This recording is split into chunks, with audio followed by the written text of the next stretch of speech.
I returned home to surprise my wife, but it escalated into a harsh confrontation. I opened the front door quietly, holding flowers in one hand and a silly grin on my face.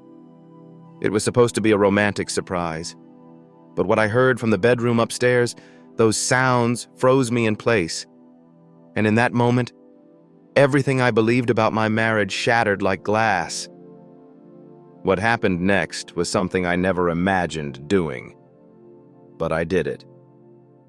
As I turned onto Maple Street, the radio played a nondescript pop song, my thoughts transitioning from the demands of work to the comforts of home, a routine I embraced each evening at precisely 6:47 p.m.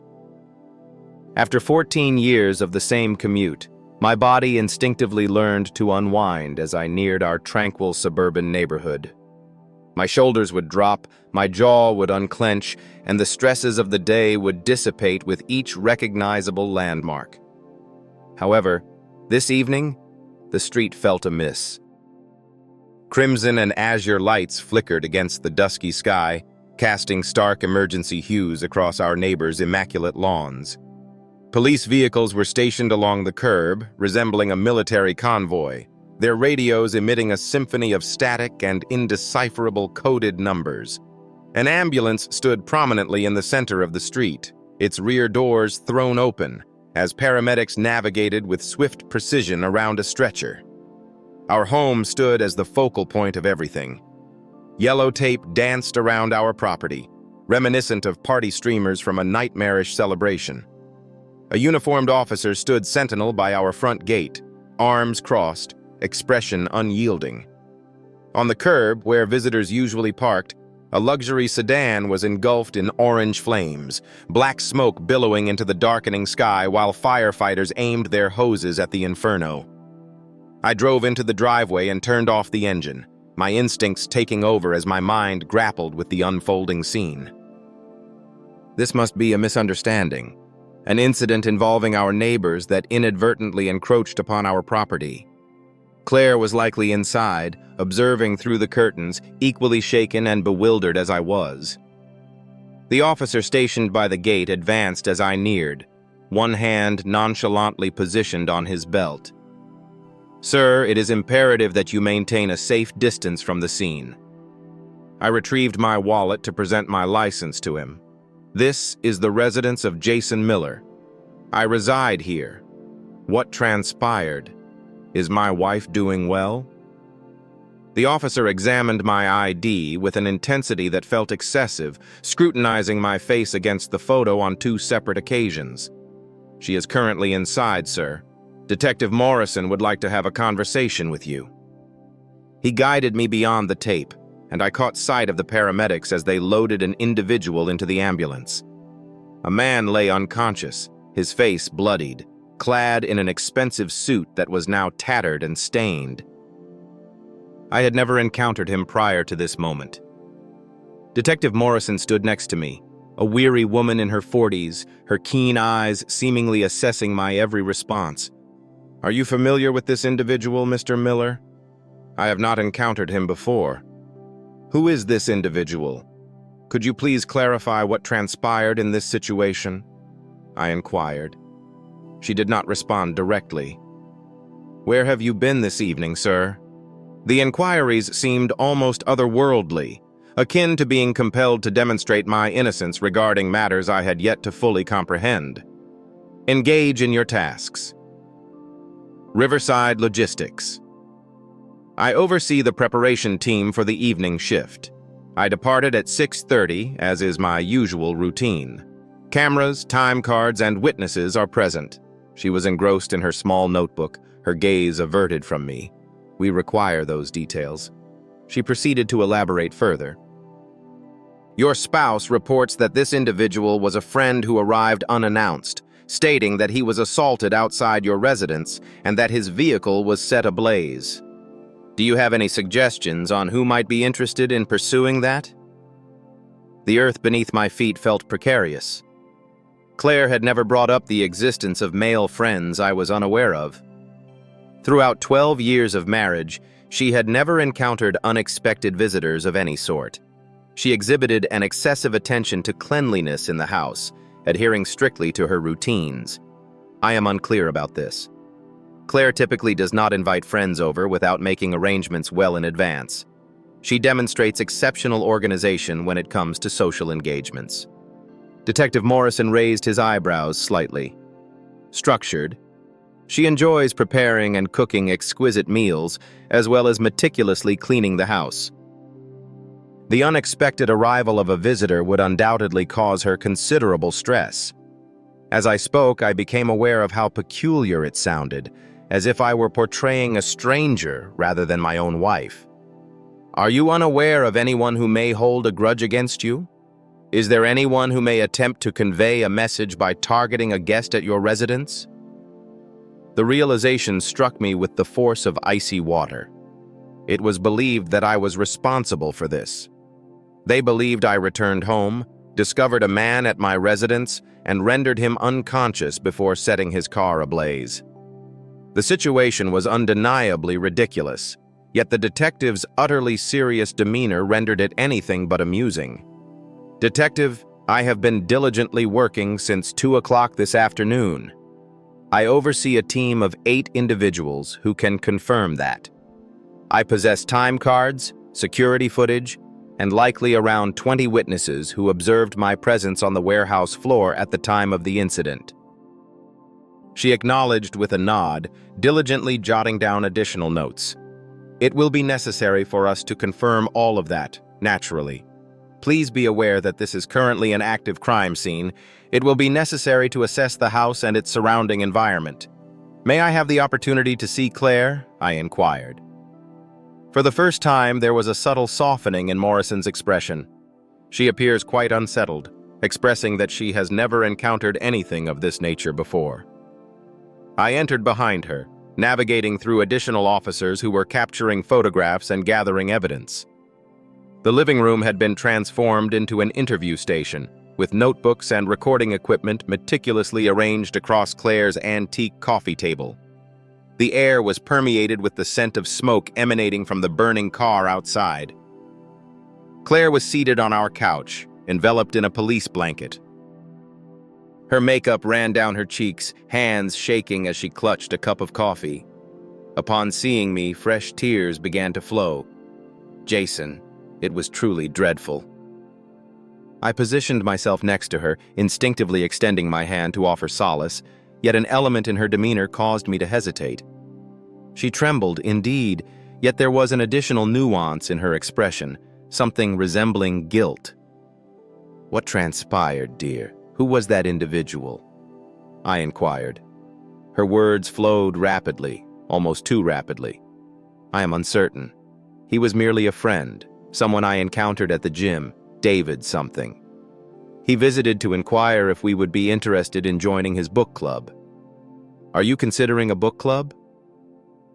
Throughout the duration of our acquaintance, Claire had not engaged with any reading material that exceeded the length of a magazine article. Detective Morrison observed our interaction with keen attention, meticulously noting our body language, the words exchanged, and Claire's tendency to evade eye contact during her speech. Their suspicions enveloped me, a heavy net of doubt, and the most troubling aspect was my inability to fault them for it. In the course of an investigation into this scene, one might also consider the husband as a potential suspect. Morrison stated that the fire department has successfully managed the car fire. The scene will remain cordoned off overnight as our forensics team conducts a thorough processing of all evidence. Mr. Miller, you are welcome to return to your residence. However, it is important to note that you continue to be regarded as a person of interest in this investigation, an individual of significance. The words resonated in my mind as the detective assembled her gear and readied herself to depart. Outside, the ambulance departed with its injured passenger, while the fire department diligently extinguished the smoldering remnants of the luxury sedan. I had the liberty to return to my own residence, yet everything had irrevocably changed. The front door shut quietly behind the final police officer at 11:30 p.m., leaving Claire and me in our home for the first time since the turmoil commenced. The stillness weighed more than the previous uproar. Silence prevails, devoid of radios crackling, boots echoing on hardwood floors, or authoritative voices deliberating over evidence and witness statements. It was just my wife and me, and the ever-expanding elephant in the room that seemed to grow larger with each passing moment. Claire had discarded the police blanket and was now moving restlessly between the kitchen and living room, anxiously wringing her hands and murmuring snippets of sentences. This occurrence is truly astonishing. Unfortunate David. Who would undertake such an action? David. She had uttered his name 3 times now, each instance infused with a familiarity that belied her assertion of scarcely knowing him. My voice emerged more composed than I truly felt, reflecting the same tone I employed at work when addressing challenging employees. Please take a seat, Claire. It is essential that we have a conversation. She settled on the edge of our leather armchair, the one positioned away from the couch, marking the first time I could recall her opting not to sit beside me when we were alone. Her mascara had been touched up at some point during the police interviews, yet her lipstick was entirely absent, leaving me to ponder the moment it had vanished. Could you share some information about David? I inquired. I have already informed you, as well as the authorities. He's simply an individual from the gym. What is his last name? I inquired. The inquiry lingered in the atmosphere. Claire's mouth moved in a silent rhythm, her eyes flickering toward the window where the charred remains of the car lingered in the glow of the streetlight. Davidson. David Davidson. Which gym are you referring to? I inquired. Excuse me? She inquired. You have been a member of Fitness Plus for 3 years. I have collected you from that location numerous times. Could you please specify which trainer David is associated with? Which classes does he instruct? Her face was disintegrating now, the meticulous poise she had upheld for the police giving way to a raw and desperate expression. He is not a trainer. He is simply a member who... Claire. I leaned in, maintaining a steady tone. I have reviewed the credit card statements. It has been 6 months since your last visit to the gym. The ensuing silence was profoundly impactful. Outside, a neighbor's dog let out a single bark before falling silent. The refrigerator emitted a steady hum in the kitchen. Claire's breathing turned shallow and rapid, as if she were experiencing a panic attack. Jason, I am here to provide clarification. She attempted to respond, but I intervened. Are you able to do that? This evening has left me perplexed, as nothing seems to align or make sense. A stranger arrives at our residence, a stranger behind the wheel of a $60,000 BMW, and is brutally assaulted in our driveway. His vehicle is set ablaze. The authorities suspect my involvement, while my wife asserts that her acquaintance with the victim is minimal. The words erupted from her, sharp and filled with urgency. I am uncertain about who may have heard him. I was indoors when it occurred. I heard the sounds of shouting and the shattering of glass. When I glanced out the window, I saw David lying on the ground and his car engulfed in flames. I promptly contacted 911. What was he doing here, Claire? I inquired.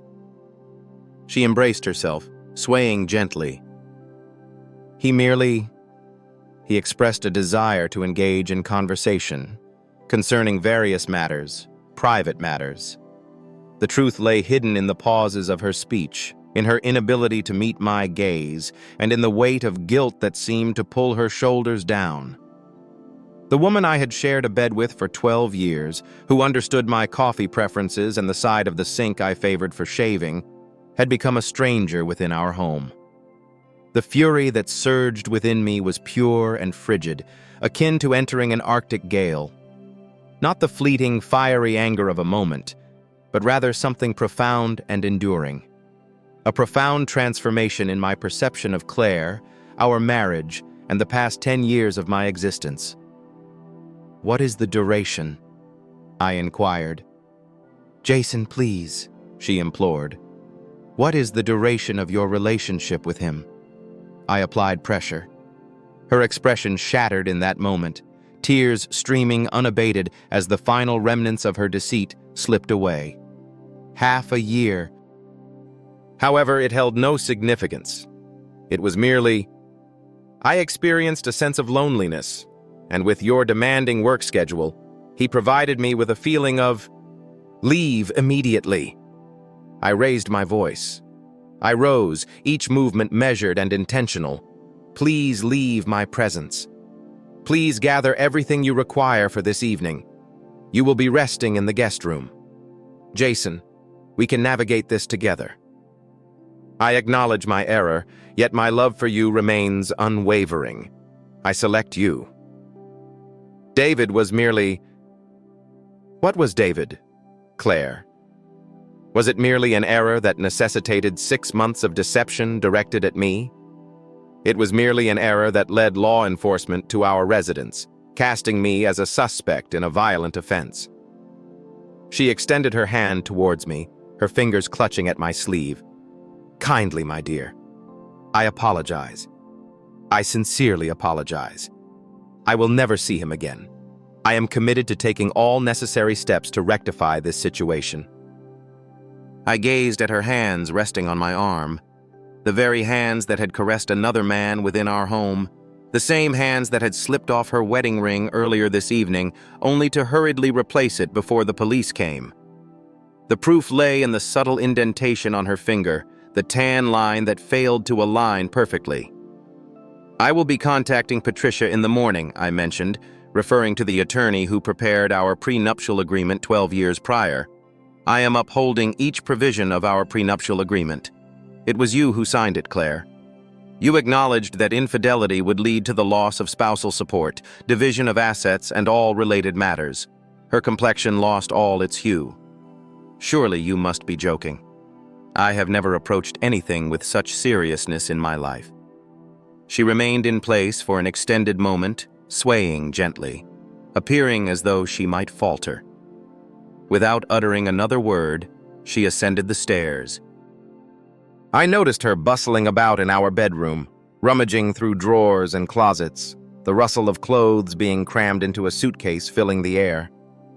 I stayed in the living room, gazing at the scorched remnants of her partner's vehicle. The police had draped it with a tarp, yet the outline was undeniable, a testament to the devastation of my marriage. After a brief interval of 20 minutes, Claire re-emerged from upstairs, her hands occupied with an overnight bag and a pillow. She halted at the guest room door, glancing back at me with tear-streaked, swollen eyes. This outcome was never my intention. Indeed, it occurred, I responded. Now we must both face the repercussions of our actions. The door to the guest room shut gently with a subtle click.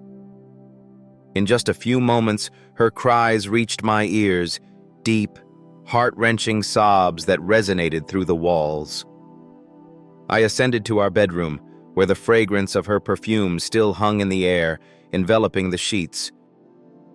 After many years, I finally enjoyed the luxury of having the entire king-size bed all to myself. I reclined on my back, hands clasped behind my head, gazing at the ceiling while contemplating logistics, documents for divorce, safeguarding assets, and the surveillance cameras at the workplace that would exonerate me from any police inquiries. Down the hall, Claire's tears slowly faded into a quiet, hiccuping stillness. I experienced a more restful sleep than I have in several months. Patricia Hendricks maintained an office environment that compelled individuals to embrace transparency. Law books reaching from floor to ceiling, diplomas adorning the walls from esteemed universities, and a panoramic view of downtown that exuded success. With 25 years of experience in family law, her reputation for creating unassailable prenuptial agreements was well known in our social circle. She was perusing the documents she had retrieved from her cabinet. This case is familiar to me. The attorney representing your wife made 3 separate attempts to prevent her from signing it. I positioned myself opposite Patricia's elegant mahogany desk, dressed in my finest suit and holding a manila folder brimming with essential documentation. She proceeded to sign it regardless, and now I must take steps to enforce it. Patricia recited with clarity, Adultery Clause, Section 4. Should either party partake in extramarital sexual relations, the offending party relinquishes all entitlements to spousal support, division of marital property, and any shared assets accumulated throughout the marriage. She glanced up at me from behind her reading glasses. Do you possess evidence of the affair? I smoothly placed a flash drive on her desk. On Tuesday night, a police report was filed, which includes a statement from my wife acknowledging a 6-month relationship with the victim. Additionally, credit card records reveal charges for hotel stays, restaurant bills, and gifts that were never received by me. Patricia connected the drive and dedicated several minutes to examining the files, jotting down notes on a legal pad from time to time. The police report was notably incriminating. Claire's statements, provided during formal interrogation, acknowledging the relationship with David Morrison. Patricia finally stated, "This is a clear case of infidelity as outlined in your agreement. However, Jason, I must inquire, were you involved in the events concerning this man?" I was at the office starting at 2 p.m. until 6:30 p.m. on Tuesday. Security footage, time cards, 8 witnesses. The police have already confirmed my alibi. Excellent. Any suggestion that you may have orchestrated violence against your wife's lover could complicate the divorce proceedings significantly. She reclined in her chair, observing me intently. Do you truly wish to proceed with this decision? Are there no efforts being made for reconciliation? The inquiry seemed to border on the absurd. Patricia has been deceiving me for the past 6 months. She introduced another man into our home, into our bed.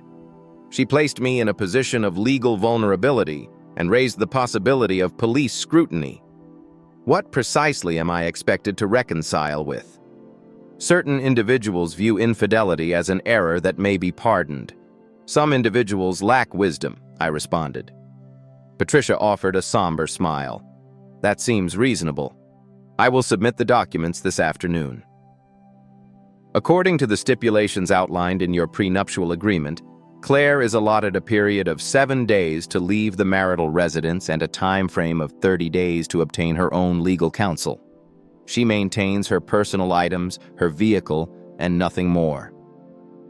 All other assets, including the house, investments, and retirement accounts, will continue to belong to you. How much longer until it is finalized? I inquired. Approximately 6 to 8 weeks, provided she does not contest it. Considering the robustness of this prenuptial agreement and the substantiated claims of infidelity, any competent attorney will recommend that she acquiesce to the stipulated terms. Exiting Patricia's office, I felt a sense of lightness that I hadn't experienced in years. The morning sun radiated with an exceptional brilliance, traffic flowed with remarkable ease, and even the elevator music in my building resonated with a surprisingly pleasant quality. At last, after the events of Tuesday night, I found myself with a clear path ahead. Upon my arrival, Claire was already seated at our kitchen table, a cup of coffee in hand, her face displaying a veneer of optimism that seemed somewhat strained. She had meticulously styled her hair and applied her makeup. Donning the blue dress that I had previously mentioned was my favorite. The earnest endeavor to achieve normalcy bordered on the pitiful. Upon entering, she informed me, "I have secured dinner reservations at Romano's for tonight at 7:30. I believed we could engage in a meaningful conversation about resolving this issue. I placed my briefcase on the counter and relaxed my tie. Proceed with the cancellation. Jason, I understand your frustration, but we can navigate this together. I have already contacted Dr. Ethan regarding couples counseling. She will have an availability next week. Claire, please cease your actions." The documents were securely placed in my briefcase, duly signed and notarized, prepared for delivery. As I observed her seated in that blue dress, earnestly attempting to mend what had already been shattered, a sense of pity washed over me. It is advisable to contact a legal professional. Today, not tomorrow, not the following week. Today. Her complexion turned ashen. Could you clarify what you mean? This morning, I initiated the process of divorce. The documents will be delivered tomorrow. The coffee cup fell from her grasp, shattering upon impact with the kitchen floor. Hot liquid splattered across the tile, and she gazed down at the chaos as if struggling to comprehend how it had occurred. Surely, you jest. Jason, I have made an error. I severed ties with her. For a duration of 6 months, you consistently repeated the same error each day. She was crying once more, yet these were not the shattered sobs from Tuesday night. These were tears filled with anger, marked by desperation and a hint of manipulation. Excellent. Very well. Please initiate the divorce process. However, it is not acceptable to dismiss me without any provisions. I dedicated the finest years of my life to you. You provided me with 12 years of deception. As stipulated in our prenuptial agreement, any act of infidelity results in forfeiture of all claims to assets. The change occurred in an instant. The tears have ceased. Her expression became resolute. In that fleeting instant, I glimpsed the true essence of who she was, beyond the facade she presented. You scoundrel. This was part of your plan. I anticipated the likelihood that you would indeed be precisely as you are. She rose suddenly, the chair grating against the floor. I will confront this challenge head-on. I will challenge every aspect. No judge is likely to uphold that absurd prenup. Wishing you the best of luck. I responded that Patricia Hendricks holds a different opinion. The instant she heard the name, it resonated with her profoundly. Patricia was well known within our social circle, and Claire understood precisely what it signified that I had engaged her services. I need time to think, Claire said, retreating toward the staircase. This is occurring at an accelerated pace. Feel free to take as much time as you require. You are required to vacate the premises within 7 days. She paused at the foot of the stairs, her hand firmly clutching the banister. What is the status of the police investigation? What would happen if they were to arrest you? They will not. My alibi is robust. What would happen if I decided to sever ties with her? Claire, I assure you that I did not harm your boyfriend, but I refuse to allow his issues to become my burden any longer than they already have. She ascended the stairs in silence. After an hour, I overheard her on the phone, likely reaching out to her sister or mother, crafting a narrative that portrayed her as the victim. Allow her to proceed. By tomorrow, the entire narrative will be purely theoretical. I enjoyed a meal of Chinese takeout while dining solo at the kitchen table, perusing Patricia's preliminary asset inventory. The property, the financial assets, the retirement funds, everything would stay under my ownership, precisely as we had settled 12 years prior when Claire, filled with enthusiasm to marry me, readily affixed her signature to any document I presented. That evening, I rested in our bed while Claire stayed in the guest room. From behind the walls, her voice reached me, fluctuating between sorrow and fury as she made phone calls, desperately seeking someone to affirm her desires. The figures were indisputable, as were the agreements. In just a few weeks, I will be entirely free of her, with my assets preserved and my conscience unburdened. I experienced the most restful night of sleep I have had in years. The interview room at the police station was precisely as one would anticipate. Fluorescent lighting illuminated the metal table, accompanied by chairs that had clearly experienced more prosperous times. Detective Morrison positioned himself opposite me, a substantial file in hand along with a tape recorder, meticulously reviewing my timeline for the third occasion within 4 days. You departed from work at 6:30 p.m. On Tuesday, she remarked, referring to her notes. This has been confirmed by your supervisor. The security footage captures your exit at 6:32 p.m. Indeed, I responded. She requested that he drive straight home, directly home, following the same path I traverse daily. She turned the pages with a swift motion.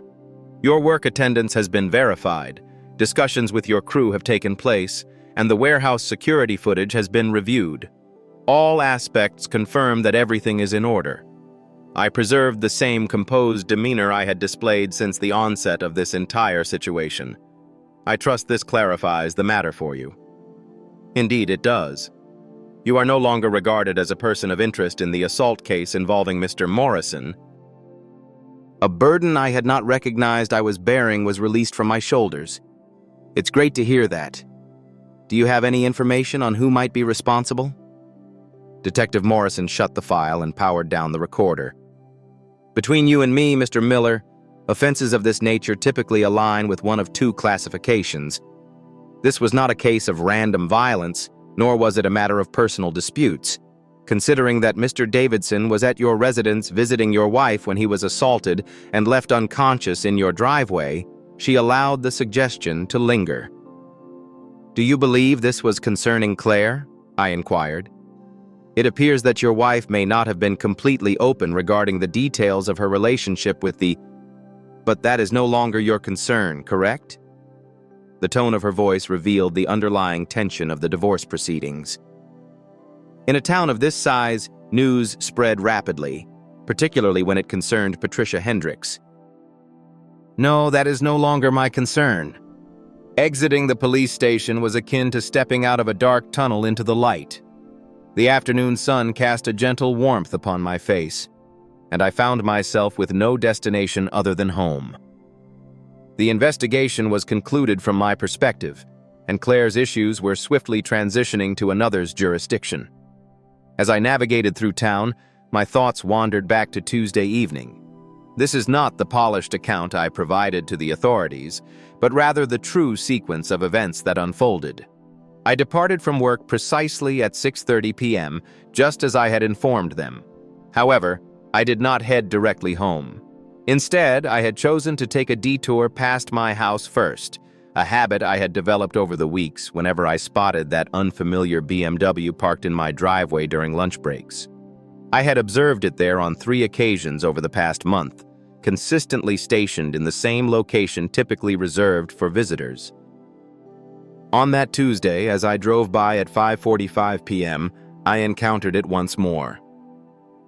David Davidson's BMW rested in my driveway as if it were meant to be there. I parked 4 blocks distant and made my way back, entering through the basement door with a practiced quietude. The noises emanating from the upper floor validated my suspicions that had lingered for weeks. Claire's laughter was intimate and genuine, a sound I hadn't experienced in years. A man's voice, unfamiliar to me, conversing with my wife in a tone of casual familiarity. I spent more than an hour in the basement, attuned to the sounds of movement throughout my home, aware of them settling into my furniture, likely indulging from my liquor cabinet. The anger accumulates gradually, with precision, akin to the pressure within a boiler. Observing from the basement window, I noted David Davidson's departure at approximately 7:15 p.m. He appeared confident and at ease, casually checking his phone while making his way to his vehicle. And a striking gentleman clad in a luxurious suit, exuding an air of confidence that suggests he has never encountered genuine repercussions for his actions. As I stepped outside, the Louisville Slugger felt perfectly balanced in my hands. The ski mask I had taken from our winter sports gear was pulled down over my face. Davidson's astonishment shifted to apprehension as he grasped the unfolding situation. The initial strike made contact with his ribs, followed by the second impact on his shoulder. The deliberate and measured strikes that ensued, each blow designed to inflict the utmost agony while avoiding lasting harm. The gratification of witnessing him collapsed on my driveway, at last grasping that actions bear consequences. The gasoline from our lawnmower, the matches from our emergency kit, and the leather interior of the BMW igniting with unexpected rapidity. Removing the mask and gloves, I washed my hands in the basement sink, changed my clothes, and concealed the evidence in the workshop. After driving around the block, I returned home precisely at 6:47 p.m. to witness the scene unfold. my remarkable display of bewilderment and worry as the police made their entrance.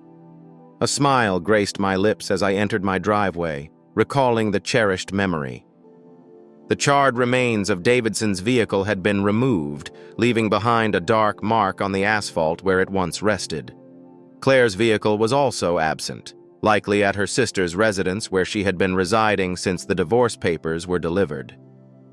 Within the confines of the house, there was a distinct atmosphere, one that felt more pristine and serene. It felt as though it had always been mine rather than a communal area where my presence was simply endured.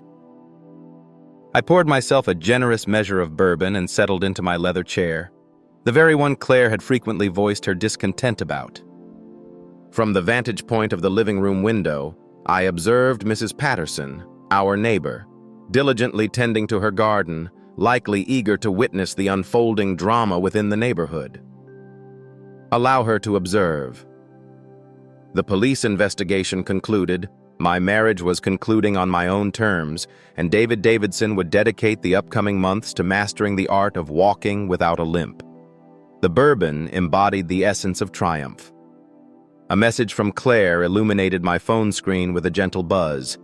I kindly request that you give me a call. It is essential that we discuss the house. I removed the message without providing a response. We had engaged in sufficient discussion. It was now the moment for her to discover the shape of her future. The sun dipped below the horizon, casting vibrant hues of orange and red across the sky. In just a few hours, I would be settling down in my own home, in my own bed, free from the sound of Claire's breathing and the necessity of maintaining the room at a precise 68 degrees. Tomorrow, I will rise as an independent individual, free from any obligations beyond my own desires. It was destined to be an exceptionally fulfilling life. 2 weeks following the finalization of the divorce papers, I found myself in the kitchen, preparing a solitary cup of coffee while observing the morning news. The weather report indicated yet another splendid day ahead, sunny, mild, and ideal for the golf game I had arranged with my colleague Mike from work. Claire had vacated the premises entirely the previous day, taking only what the prenuptial agreement permitted her to retain: her vehicle, her wardrobe, her jewelry, and the poignant understanding of the price her decisions had exacted.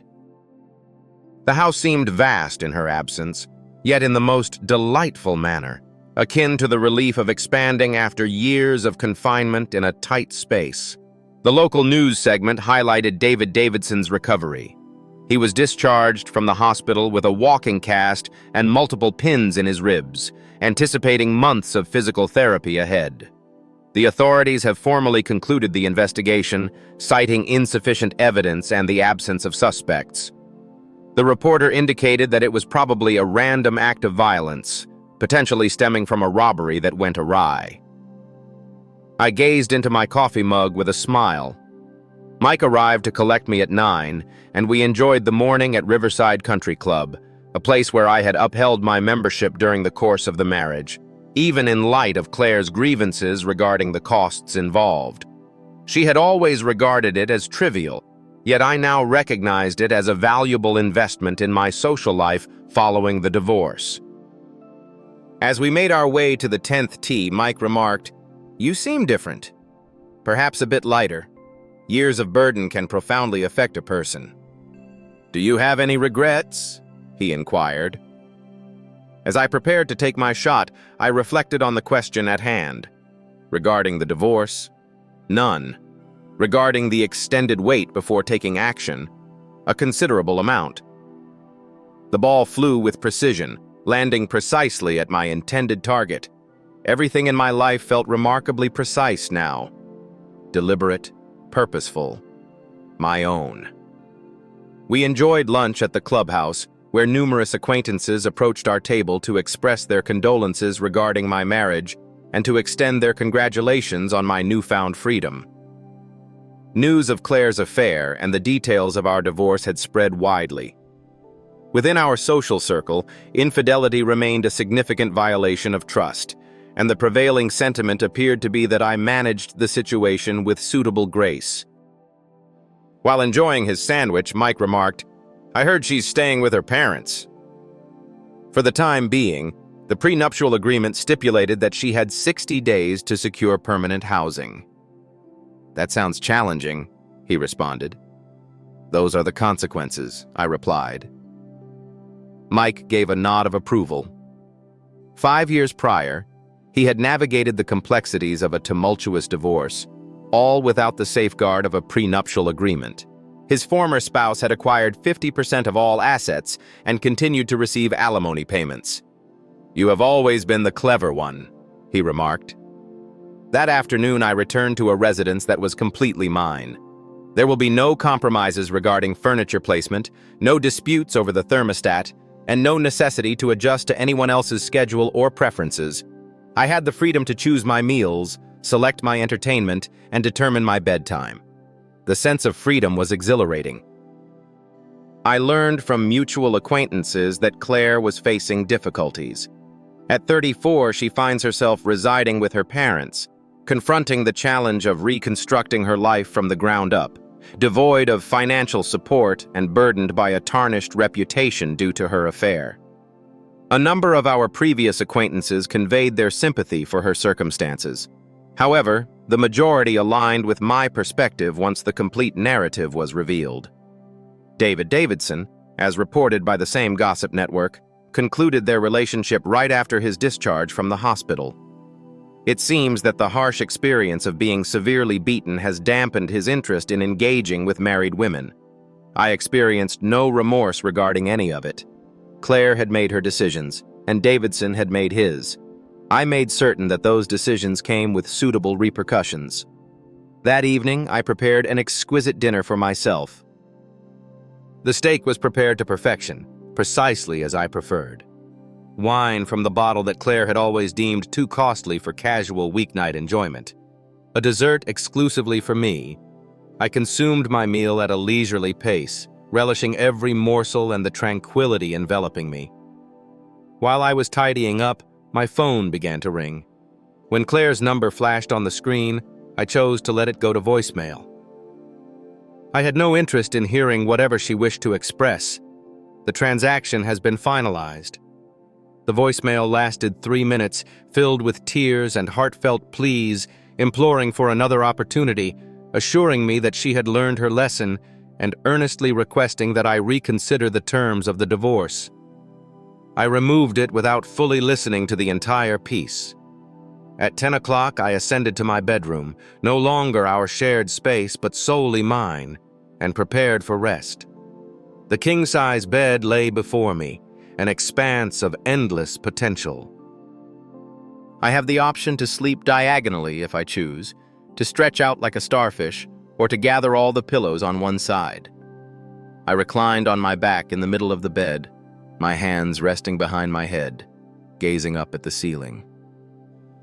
The residence was enveloped in a serene silence, interrupted only by the gentle creaks of settling timber and the faint, distant hum of the refrigerator below. Silence is requested from the guest room. There will be no passive-aggressive sighs regarding any perceived mistakes on my part. There was no feigning sleep when Claire sought to talk about her emotions regarding our relationship. Only tranquility. I contemplated Davidson, likely resting in his own bed, his injuries pulsating, pondering who had assaulted him and the reasons behind it. My thoughts drifted to Claire, weeping into her childhood pillow as her parents murmured about the disappointment she had turned into. I contemplated the life I would create from this point forward. Exploring new destinations, engaging in personal interests, and perhaps one day finding a partner who values loyalty and commitment. The future unfolded before me like an expansive highway. The neighborhood outside was gradually embracing its evening cadence. Canines on leashes, exterior lights illuminating, households engaging in their nightly rituals. Ordinary individuals leading typical lives, the majority of whom have never faced the level of betrayal I have experienced. However, I managed it flawlessly, systematically, with the same meticulous attention to detail that I apply to all aspects of my life. The police investigation has been concluded. The divorce has been finalized. My assets have been safeguarded. My reputation remained unblemished. Justice was delivered according to my standards, and the future was wholly mine to command. I shut my eyes and surrendered to the profound, dreamless slumber of one who possesses a clear conscience and harbors no regrets at all. Thus, we have arrived at the conclusion of today's narrative. Did it align with your expectations, or did it take an unexpected turn? I would appreciate your insights on this matter. We invite you to share your thoughts in the comments section below, and let's engage in a meaningful discussion. If this story captivated your attention, be sure to click that like button. If you are new to our community or have yet to subscribe, now is an ideal moment to become a part of us. Discover fresh, captivating stories daily by clicking the subscribe button and enabling notifications, ensuring you never miss a moment. Thank you for tuning in, and I look forward to seeing you in the next installment.